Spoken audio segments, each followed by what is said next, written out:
নিশ্চয়ই যারা পৃথিবীর বুকে শিরকের মতো গুনাহ করবে, আল্লাহ ছাড়া অন্য কার উপরে ভরসা করবে, আল্লাহ ছাড়া অন্য কাউকে ভয় করবে, আল্লাহ ছাড়া অন্য কার উপরে সে নিজের জিন্দেগির ভরসা করবে, সাজদা করবে, এই শিরকওয়ালা ব্যক্তিকে জীবনেও আল্লাহ জান্নাতে দেবেন না, এদের জাহান্নাম হবে ঠিকানা।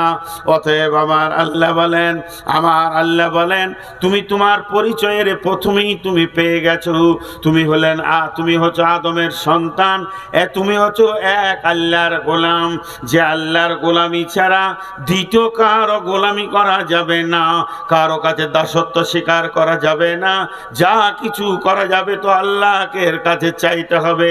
যেহেতু আমি তওবা করনেওয়ালা, আমি ইবাদত করনেওয়ালা, আমি প্রশংসা করনেওয়ালা, আত-তাইবুন আল আবিদুন আল হামিদুন সাইহন, আমি রুজু করনেওয়ালা, আমি গুনাহ থেকে ফিরে আসনেওয়ালা, আমি রুকু করনেওয়ালা, আমি সাজদা করনেওয়ালা। আমি যখন মসজিদে যাব আল্লাহকে সাজদা করব, আল্লাহর কাছে অবনত মস্তককে নামিয়ে দিব, সারেন্ডার হয়ে যাব। আমি এমন একজন আমাকে পৃথিবীতে পাঠিয়েছে, তিনি বলেন আমার মাবুদ, তাকে ছাড়া আমি অন্য কোনো পূজা করতে পারবো না। আমাদের এলাকায় এমনও মুসলিম আছে বাঁশের পূজা করে। জি, মাদার নাম শুনেছেন? আপনারা শুনেননি? ইংরেজিতে বলে মাদার মানে মা, এরা ইংরেজি বলে না। 4টা বাঁশ কেটে নিয়ে আসবে, 2টো বড় 2টো ছোট, দকে ভালো করে গোসল করাবে, দইটা ওদের পিরসাব হয়ে গেল মাদার। সেই বাঁশগুলোকে আতর খুশবু কাপড় চড়িয়ে ওদের বিয়ে দিবে। ওই বিয়েতে ভোজ হবে, গাঁকে গাঁ, এমন একটা ঘর নাই যে ঘরে 10টা 20টা কুটুম আসেনি। মাদারের বিয়ে, এই 4খানা বাঁশ মাজারে রেখে দিয়েছে, ওদের বিয়ে হবে। প্রতি বছর বিয়ে হয়, বিয়ে করতে যায় আর ঘুরে চলে আসে। আজ হলো না, তার সামনে বছর হবে। এই করে চলছে 60-70 বছর ধরে। এ মুসলমান সেই বাপ মাদারের কাছে চায়, পীরের কাছে চায়, গাউসের কাছে চায়, কুতুবের কাছে চায়। জি, খাজা বাবা, দাতা বাবা, পীর বাবা, এদের বাবার শেষ নাই। আল্লাহ বলছে এর থেকে সাবধান। তুমি তোমার পরিচয় প্রথমেই ভেবে নাও তুমি আমার গোলাম, আমি ছাড়া তোমার কারো গোলামি করা চলবে না। জান চলে যাবে, মরে যাব, তো আল্লাহর গোলামি ছাড়বো না। আল্লাহর নবী বলছেন মাআজ লা তুশরিক বিল্লাহি শাইয়া ওয়া ইন কুতিলতা আও হুররিকতা। মাআজ রে, যদি তোমাকে কেটে পিস করে দেওয়া যায়, কিংবা যদি আগুনে জ্বালিয়ে পুড়িয়ে দেওয়া যায়, তবে যেন তুমি এক আল্লাহ ছাড়া অন্যের কাছে মাথা নত করবে না। আমরা নিজেদেরকে আহলুল হাদিস বলে দাবি করছি, আমরা নিজেদেরকে আহলুল হাদিস বলে দাবি করছি। আলহামদুলিল্লাহ, শুকরিয়া সুম্মা আলহামদুলিল্লাহ, আল্লাহ আমাদেরকে সহি আকীদার মধ্যে এনে দিয়েছে। কিন্তু জানেন, আমাদের কিছু কাবিরা গুনাহ আছে। শয়তান, দেখবেন সাহাবীরা প্রশ্ন করেছিলেন, কি প্রশ্ন? ইয়া রাসূলুল্লাহ, ইহুদিদের মধ্যে ঝগড়া বিবাদ, কলহ বিবাদ কম রয়েছে, অগ্নি পূজকদের ভিতরে, মুশরিকের ভিতরে, মাজুসির ভিতরে, সূর্য পূজকের ভিতরে, মূর্তি পূজকের ভিতরে এদের আপোষে কলহ বিবাদ কম রয়েছে। কিন্তু যারা সহি আকীদায় রয়েছে, যারা সূর্য পূজা, কবর পূজা, মাজার পূজা করে না, এদের আপোষের ভিতরে সবসময় যেন ঝামেলা কলহ বিবাদ লেগে রয়েছে। বিশ্বনবী উত্তর দিয়েছিলেন, এটা হলো সব থেকে ভালো প্রতীক চিহ্ন। বলে কেন? যারা কবর পূজা করে, যারা মাজারের পূজা করে, যারা মূর্তি পূজা করে, যারা গাছের পূজা করে, যারা চন্দ্রের পূজা করে, যারা আগুনের পূজা করে, যারা সূর্য পূজা করে, পহেলা বৈশাখের পূজা করে, শয়তান জেনে নিয়েছে এদের পেছনে আর মেহনত করে লাভ নাই, এরা মূলেই মরে গেছে, এরা আমার জাহান্নামের সঙ্গী হয়ে গেছে। কিন্তু যে কটা সহি আকীদায় আছে, এরা তো আর কোনোদিন পূজা করবে না, এদেরকে লাখ টাকা কোটি কোটি টাকা ঢেলে দিল, মূর্তির কাছে মাথা নামা করবে না, এরা মাজারের কাছে যাবে না। তাহলে এদের ভিতরে কলহ বিবাদটা লাগিয়ে রাখে। আপনার শিরকের পরে বড় গুনাহ হলো কাতল কিতাল করা, এরা মার্ডার করবে, বড় বড় গুনাহতে ফেঁসে যাবে। যেমন আল্লাহ আমাদেরকে হিফাজত করেছে শিরক থেকে, কিন্তু পরোক্ষভাবে ঘুরিয়ে আমরা নাক ধরছি, আল্লাহর হুকুমকে তাওয়াক্কা করি না। আল্লাহর একটা আয়াতকে কেউ যদি তাওয়াক্কা না করে, ফুঁক দিয়ে উড়িয়ে দেয়, ওই লোকটা মুসলিম থাকতে পারে না। সে কখন অজান্তে ইসলামের বাইরে চলে গেছে, ও লোকটা বুঝতেই পারছে না। শয়তান আমাদেরকে এমন কাজে লাগিয়ে রেখে দিয়েছি। গাজীনগরের লোক, জোরে চিল্লাইতে হবে না, ছোট ছোট করে শব্দ দিয়ে উত্তর দেন। গোটা কোরআনের একটা আয়াত ভুল আছে? গোটা কোরআনের একটা আয়াত আল্লাহ যা দিয়েছে তার মধ্যে আল্লাহ অতিরিক্ত দিয়ে দিয়েছে, আমাদের প্রয়োজনের বাইরে দিয়ে দিয়েছে? কথা হ্যাঁ না বলে না? যা আছে তা সব সত্য, একবার বলেন সত্য।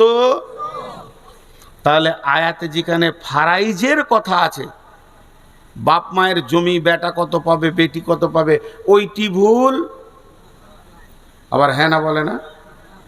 তাহলে বেটিকে ফাঁকি দিয়ে বেটাকে লেখে কেন ডিহিবাড়ি? পরোক্ষভাবে কত বড় গুনাহ করছে।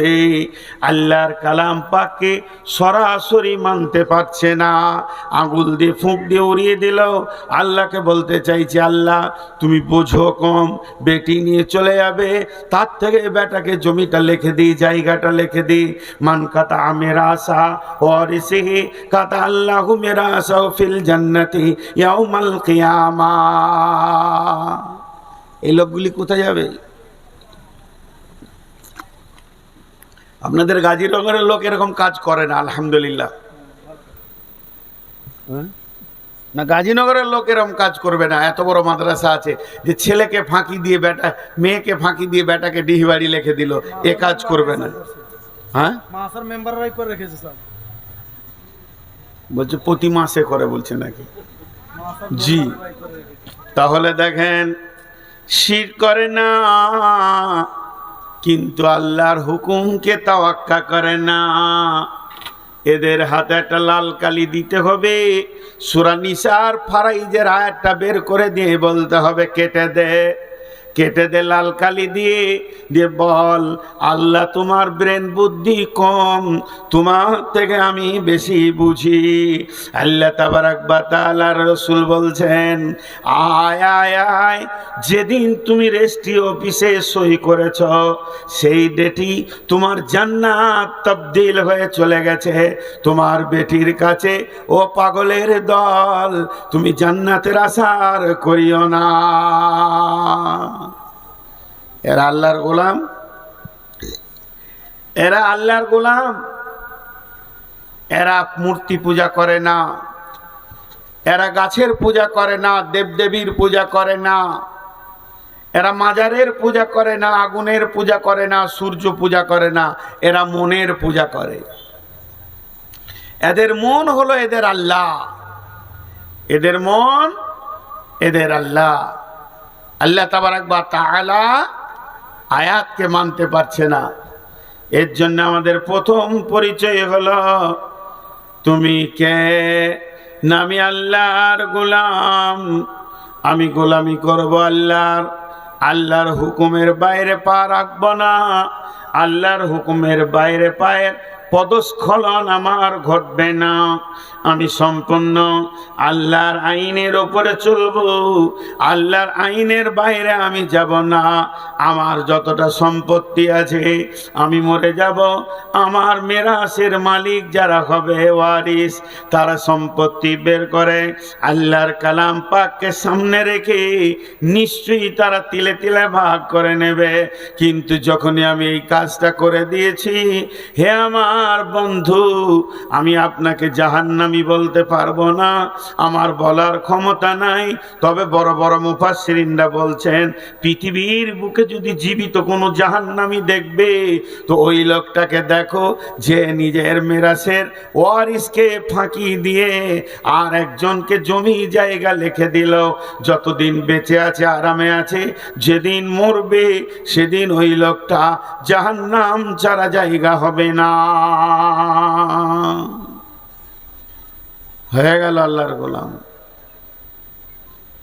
এটা আমাদের ক্লিয়ার নাই, কমপ্লিট নাই। প্রথম পরিচয়টা ভুলে ভরা, পরিচয়টা আল্লাহর গোলাম বলে নিজেকে পরিচয় দিতে পারলাম না।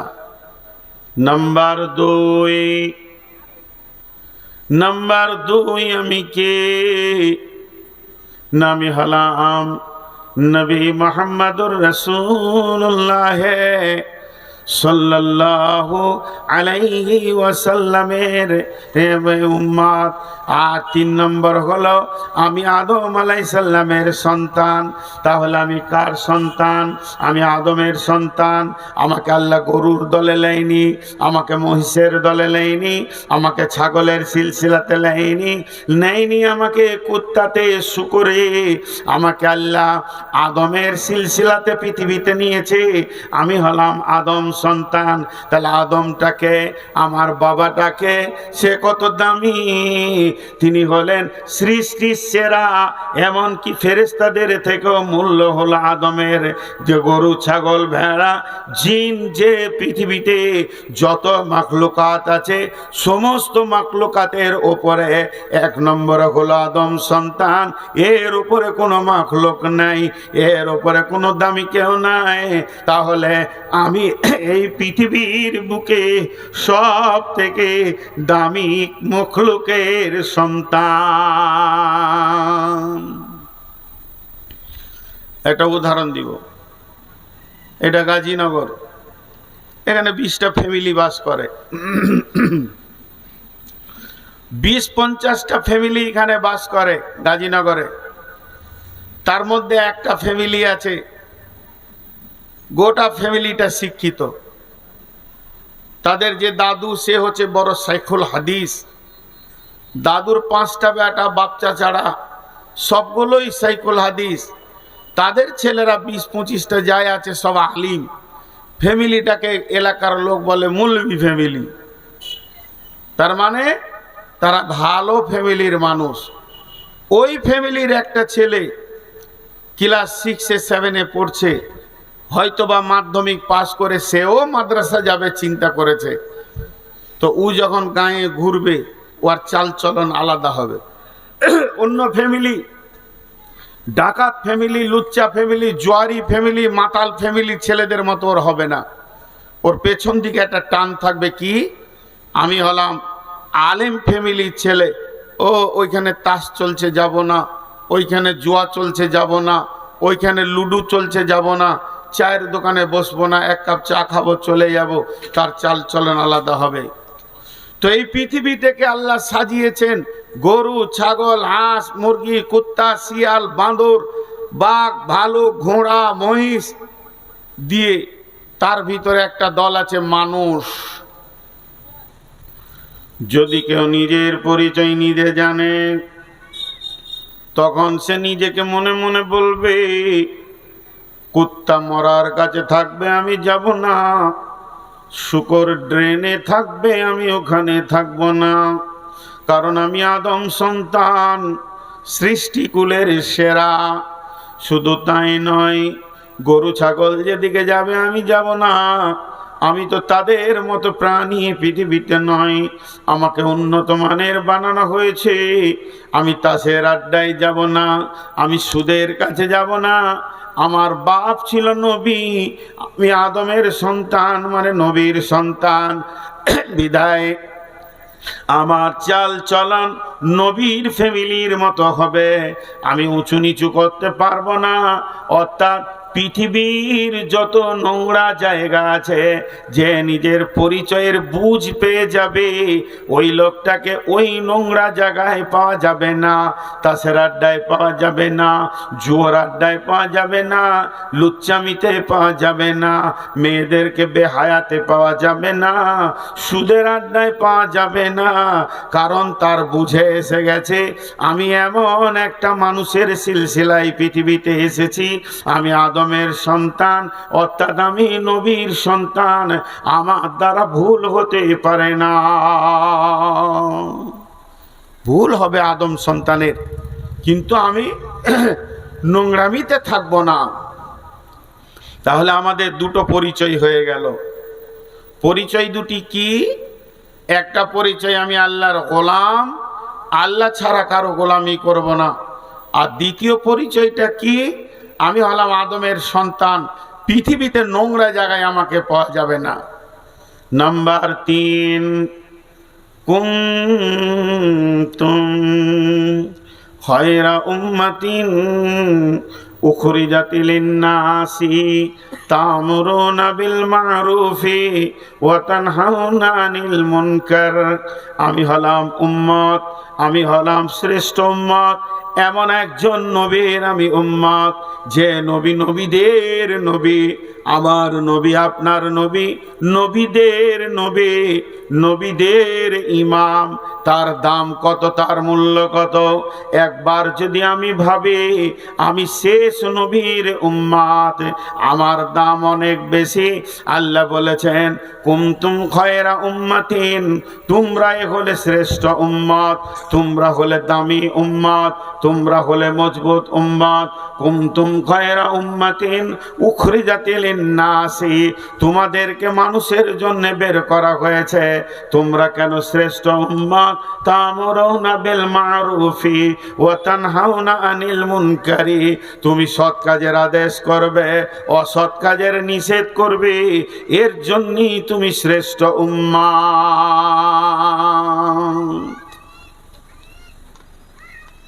পৃথিবীতে যত নবী এসছেন, এই জায়গাটা একটু বুঝেন। সমস্ত নবীর উম্মতকে কম শব্দ ব্যবহার করেছে আল্লাহ কোরআনে। কমে লুত, কমে হুদ, কমে সলে, কমে ঈসা, কমে মুসা। কম, কম মানে গোত্র গোষ্ঠী। এটা কেন বলেন আল্লাহ? তাবলীগের কাজ পাবলিকের লয়, তাবলীগের কাজ পাবলিকের নয়। তাবলীগের কাজ করবে নবীতে, আর কম তার সাহায্য করবে। আর শেষ নবীর উম্মতকে উম্মত বলা হলো কেন? শেষ নবীর উম্মতের কাজও বর্ণনা করে দেয়া হলো। আমরা দেখতে সুন্দর তাই জি না, তাহলে আমরা জ্ঞান বিজ্ঞানের যুগে আছি তাই আমাদের দাম জি না, তাহলে আমরা ও নবী এখন নাই, এই অবস্থায় আমরা জীবন কাটাচ্ছি, তার মূল্য না। তাহলে আমাদের কি হাত পা বেশি মজবুত অন্য উম্মতের থেকে? তাও না। তাহলে আমাদের দাম কেন অন্য উম্মতের থেকে বেশি? আল্লাহ বলছেন তোদের দাম বেশি দুটি কারণে। একটা হলো তা'মুরুনা বিল মা'রুফি, আর একটা হলো তানহাউনা আনিল মুনকারি। তোরা সৎ কাজের আদেশ করবি, অসৎ কাজের নিষেধ করবি, এরই জন্য তোদেরকে আমি আল্লাহ পৃথিবীর বুকে পাঠিয়েছি। অতএব কুনতুম খায়রা উম্মাতিন উখরিজাতি লিন-নাসি, তোরা হলি শ্রেষ্ঠ উম্মত, তোদেরকে আমি বেছে নিয়েছি, তোদেরকে আমি মানুষের ভিতরে পাঠিয়েছি। কেন? তা'মুরুনা বিল মা'রুফি, তোরা সৎ কাজের আদেশ করবি, ওয়া তানহাউনা আনিল মুনকারি, এবং খারাপ কাজ থেকে তোরা মানুষকে রুখবি। দেখেন কাজ বেরিয়ে এলো আমাদের এতক্ষণে। আমাদের কাজটা এতক্ষণে বেরিয়ে এলো। আমরা শ্রেষ্ঠ উম্মত কেন? না আমরা সৎ কাজের আদেশ করব আর অসৎ কাজের নিষেধ করব, এর জন্য আমরা শ্রেষ্ঠ উম্মত। আল্লাহ কোরআনে বলে দিলেন। তাহলে এই যে প্রথম যে কথাটা আমি বলেছি, কথাটা কি ছিল? প্রথম কথাটা ছিল আমার পরিচয়টা আমি নিজে জানি। লোকের তো দিকে সারা জীবন তাকালাম, নিজের দিকে কতক্ষণ তাকালাম? তাহলে আমার পরিচয়টা আমি এতক্ষণে পেয়ে গেলাম। আমি হলাম আল্লাহর গোলাম, আমি আদমের সন্তান, আর আমি শেষ নবীর উম্মত। শেষ নবীর যে কাজ আমার সে কাজ। আমাদের কাজ অন্যগুলো বুঝে আসে, কিন্তু এটা বুঝে আসে না। আল্লাহ বুঝে আসে না বলে ক্লিয়ার বলে দিলেন, তোরা সৎ কাজের আদেশ করবি, অসৎ কাজের নিষেধ করবি, এই জন্যই তোদেরকে পৃথিবীতে পাঠানো হয়েছে। দেখেন একটা ছোট্ট উদাহরণ দিই, উদাহরণগুলো একটু মন দিয়ে শুনবেন। একটা বাচ্চা ছেলে, 3 বছর 4 বছরের ছেলে, আব্বার সঙ্গে দোকানে যায় বাড়ি আসে, দোকানে যায় বাড়ি আসে, চকলেট খায়, ভাজা খায়, চিপস খায়, বিস্কিট খায়, আব্বার সঙ্গে যায়, কেক খায়, চলে আসে। ছেলেটা আস্তে আস্তে বড় হলো, মাধ্যমিক পাস দিল, দোকানে গিয়ে বসে আছে, পড়াশোনা করছে, একটা কাপড় চোপড় লাগলো, চলে এলো। মাধ্যমিক পাস করে ফেলেছে, 3 মাস বাড়িতে বসে আছে, ছেলে যোগ্য হয়ে গেছে। আব্বা বলছে, চ বেটা দোকান যাই, দোকানটা খোল। দোকানটা খুলে ঝাঁটফাট দিয়ে বসলো। আবার দুপুরে গেল ভাতটা খেয়ে, তো বাপ তখন একটু রেস্ট করার জন্য ক্যাশ বাক্সের ওপরে মাথাটা দিয়ে হালকা করে চোখটা লাগিয়ে আনছে। এমন সময় একটা খরিদ্দার এসেছে, এসে বলছে, গামছা আছে গো? লুঙ্গি আছে? বলে হ্যাঁ আছে, বসে। কি লুঙ্গি নেবে? বলে লাট্টু। দিলে বের করে, লুঙ্গিটা ভালো, পছন্দ হলো। কত দাম? 800। তখন দোকানদার বলছে, খরিদ্দার বলছে, বাবা 750 হবে না? 700 হবে না? বলে চাচা বলিয়েন না, কম্পিটিশনের বাজার, আজকাল ব্যবসা করে লাভ আছে। যাক আপনি পুরাতন মানুষ, 5 টাকা কম দেন কি 10 টাকা কম দেন। দিয়ে 790 টাকায় বেচে দিলে। ও বেচে দিয়ে টাকা নিয়ে পকেটে রাখলে, তো বাপ বুঝে নিলে ছেলে আমার কাজ বুঝে নিয়েছে। এরপরে পরের দিন চাবিটা দিয়ে বলছে, তুই দোকানটা খোল, আমি আসছি। ঠিক ছেলে কাজ বুঝে নিছে। ছুতোর মিস্ত্রি, কাঠ মিস্ত্রির বেটা বসে আছে, বাপ একটু টিপিং করছে, ও তখন রেঁদা গেলে খুচুর খুচুর করছে। তার মানে ও বুঝে নিয়েছে ভবিষ্যতে আমাকে এই কাজটা করতে হবে। সবাই ঠিক কাজ বুঝে নিচ্ছে, নিজের ব্রেন দিয়ে বুঝে নিচ্ছে, কিন্তু আমার এখানে কাজ কি? আমি যে উম্মত নবীর, সেই নবীর যা কাজ আমারও তাই কাজ। তিনি ছেড়ে চলে গেছেন। হাজ্জাতুল বেদাতে বলেছিলেন, হে আমার উম্মত, তোমাদেরকে দায়িত্ব দিলাম, আমার আনিত দিন আমি তোমাদের কাছে পৌঁছে দিলাম, কিন্তু আমি চলে যাওয়ার পর আমার উম্মতের কাছে তোমরা পৌঁছাতে থাকবে। তাদের কাজ বুঝিয়ে দেওয়া হয়েছে, কিন্তু আমরা এত অলস, আমরা কাজ বুঝতে রাজি নই। আমরা কাজ বুঝতে রাজি নই। দেখেন আমরা কত গাফলতিতে পৌঁছিয়ে গেছি, যে আমার কি কাজ এটা আমি আর খুঁজে পেছি না। সবই পেছি দুনিয়ার ব্যাপারে, এদিকে পেছি না। এর জন্য আল্লাহ বললেন, তোদের কাজ হচ্ছে সৎ কাজের আদেশ করবি এবং অসৎ কাজের নিষেধ করবি। যে আয়াত আপনাদের সামনে পড়েছি, আল্লাহ কাজের কথা বলছেন ওখানে। আবু বকর সিদ্দিক রাদিয়াল্লাহু তাআলা আনহু যখন রাসূলুল্লাহ সাল্লাল্লাহু আলাইহি সাল্লামের কাছে ঈমান আনলেন, হযরতে আবু বকর যখন ঈমান আনলেন, তখন সময়টা ছিল সন্ধ্যা। সন্ধ্যা ঠিক মাগরিবের সময় ধরেলেন, তখন তো 5 ওয়াক্তের নামাজ আসেনি। তো যাই হোক, সন্ধ্যার টাইমে ঈমান আনলেন। রসুলের হাতে হাত দিয়ে তিনি কালেমা শাহাদাতের সাক্ষী দিলেন, আশহাদু আল্লা ইলাহা ইল্লাল্লাহ ওয়া আশহাদু আন্না মুহাম্মাদান আবদুহু ওয়া রাসূলুহু। এখনো 24 ঘন্টা পার হয়নি। আবু বকরের বিজনেস কি ছিল? কাপড় গাঁঠি বেঁধে মাথায় করে ফেরি করে করে করে করে করে বেচতেন আবু বকর। কাপড় মাথায় করে ফেরি করে বেচতেন। উনি বেচতে চলে গেলেন কাপড়, চলে এলেন মহাদেবনগর, গাজীনগর, এইভাবে সব ঘুরছে, হিজলতলা, আর কোথাও আর কোথাও আর কোথাও, তোবাবুর ঘুরে বেড়াচ্ছে এলাকার সব গ্রাম। সে এখন সকালে কাপড় নিয়ে গাঠি করে সেগুলোকে নিয়ে ঘুরতে বের হয়ে চলে গেছে। সন্ধ্যার সময় আবার ফিরছেন, বিজনেস করে যখন ফিরছেন তখন ঠিক রসুলের কাছে দেখা করতে আসছেন। কিভাবে আসছেন? 10টা লোক নিয়ে আসছেন। কয়টা? 10টা। এনে রসুলকে বলছেন, ইয়া রাসূলুল্লাহ, গতকালকে আমি ঈমান এনেছি, আমি আবু বকর এখন 24 ঘন্টার মুসলমান, আমি সারাদিন দিন ইসলামের ওপরে আছি। ওই যে কাপড়ের বোঝাটা দেখছেন, এটা হলো আমার দুনিয়া, এটাকে নিয়ে আমি পাড়ায় পাড়ায় গলি গলি ঘুরেছি, গিয়ে 100 দিরহাম, 10 দিরহাম, 20 দিরহাম আমি এটা দুনিয়ার জন্য করেছি, এটা আমার দুনিয়া চলবে। ও দয়ার নবী গো, আর এই যে 10টা লোক দেখছেন, এরা ছিল মূর্তি পূজক। আমি 24 ঘন্টায় মেহনত করে 10 জন লোককে কালেমা পড়িয়ে আপনার কাছে নিয়ে এসেছি, এটা হলো আমার আখিরাতের ফসল। আমরা কেমন মুসলমান, তিনি যেদিন কালেমা পড়েছেন সেদিন তিনার কাজ বুঝে এসেছে।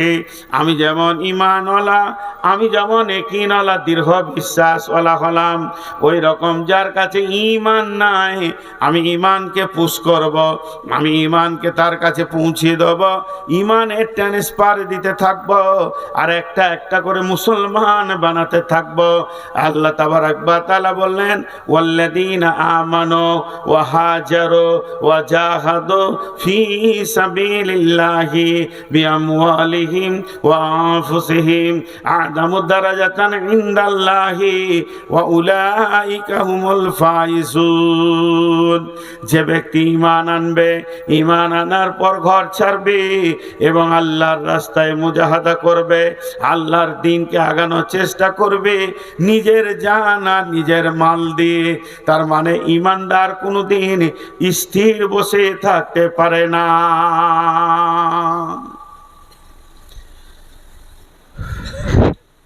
বিয়ে হয়েছে, এই হলো 1 মাস হলো, নতুন নতুন বিয়ে, আনন্দে দিন কাটছে, কাটতে কাটতে 1 বছর হয়ে গেল। 2 জন আছে, ওই রুমটাতে 2 জনই আছে। 1 বছরটা এবার 2 বছর হলো, 2 জনই আছে। 5 বছর হয়ে গেল, 3 নম্বরটা আর আসছে না। 3 নম্বরটা হচ্ছে না, মানে বাচ্চা নাই তাদের। যখন 5 বছরটা পার হয়ে যাবে, মেয়েটাও কাঁদবে, ছেলেটাও কাঁদবে, মেয়েটাও কাঁদবে, ছেলেটাও কাঁদবে। কেমন কাঁদবে? মেয়েটা বলবে, হায় আল্লাহ, একটা মেয়েকে মেয়ে হতে গেলে যা দরকার সব আমার মধ্যে আছে। ছেলেটা বলবে, হায় আল্লাহ, একটা ছেলেকে ছেলে হতে গেলে যা দরকার সব আমার কাছে আছে, কিন্তু 5টা বছর কেটে গেল, একটা সন্তান নাই। লোক ওদেরকে কি বলবে? বাঁঝা বাঁঝি, বন্ধা বন্ধে, সন্তান নাই। আর ওরা দুজনও বিছানায় শুয়ে আর শান্তি পাবে না, চোখের পানিতে কাঁদবে, আল্লাহ তুমি কি আমাদেরকে একটা সন্তান দেবে না? তোমার কাছে কি একটা সন্তান পাবো না? দিলের ভিতরটা ছটফট করবে। হাজি ভাই, 5 বছরে যদি এত ছটফিটি লেগে যায়, আমি আজকে কয় বছরের নামাজি, কয় বছরের ইমানদার? 20 বছরের ইমানদার, 40 বছরের ইমানদার। আমি 30 বছর কন্টিনিউ নামাজ পড়ি, আমার মসজিদ কামায় নাই 50 বছর, 60 বছর 70 বছর দীর্ঘদিন আমি মসজিদ ঢুকলাম, কিন্তু আমার মেহনতে, আমার পরিশ্রমে একটা বেনামাজি নামাজে ঢুকলো না, একটা বেনামাজি মসজিদ ঢুকলো না, একটা বেঈমান ঈমান পেল না। তাহলে 40 বছরের নামাজি হয়ে আমার কি নাম লাভ হলো? তো আল্লাহ তাবারাক ওয়া তাআলা বলছেন, ঈমান এমন একটা জিনিস যার ভিতরে ঢুকে যায় তার ভিতরকে উত্তাল করে দেয়। ঈমান এত স্পিরিট, সে বলবে বেঈমানকে ধরে নিয়ে আয়, তাকে ঈমান পুশ কর এবং মসজিদের ভিতরে তাকে নিয়ে চল। ঈমান মানুষকে স্থির থাকতে দিবে না, সে বেচैन হয়ে যাবে। সে বলবে আমি কি করে একজন বেঈমানের কাছে ঈমানটা পৌঁছিয়ে দিই। তাই সে মেহনতে নেমে যাবে। আল্লাহ বলছেন সে 5টা কাজ করবে। ওয়াল্লাযীনা আমানু, সে ঈমান আনবে। 2 নম্বরে ওয়াহাজারা, আর সে ঘরে শুয়ে থাকতে পারবে না, সে পাগলের মতো ধরে বেড়াবে। ওয়াজাহাদু, এবং জিহাদ করবে, মানে কোশিশ করবে, চেষ্টা করবে। কি চেষ্টা করবে? যে আল্লাহর দ্বীনকে বাঁচানো বাড়ানোর চেষ্টা করবে। ফি সাবিলিল্লাহ, সে আল্লাহর রাস্তায় দৌড়বে। বিআমওয়ালিহিম ওয়া আনফুসিহিম, নিজের জান আর নিজের মালকে নিয়ে আল্লাহর জন্য সে বেরিয়ে যাবে। ইমানদারের 5টা গুণ। 1 নম্বরে ঈমান আনবে, 2 নম্বরে ঈমান বাড়ানোর মেহনত করবে, 3 নম্বরে সে আল্লাহর রাস্তায় বাড়ি থেকে বের হয়ে মানুষের দরজায় দরজায় ঘুরবে, 4 নম্বরে নিজের জান, আর 5 নম্বরে নিজের মাল। এতগুলো নিয়ে সে আল্লাহর জন্য দিনের মেহনতে নেমে যাবে। আল্লাহ বলছে তাকে আমি লাভও দিব 5টা। 1 নম্বরে আদামু দারাজাতান ইনদাল্লাহি ওয়া উলাইকা হুমুল ফাইজুন, আল্লাহর কাছে তার সম্মান বেড়ে যাবে এবং সব জায়গায় সে সফলতা পেয়ে যাবে।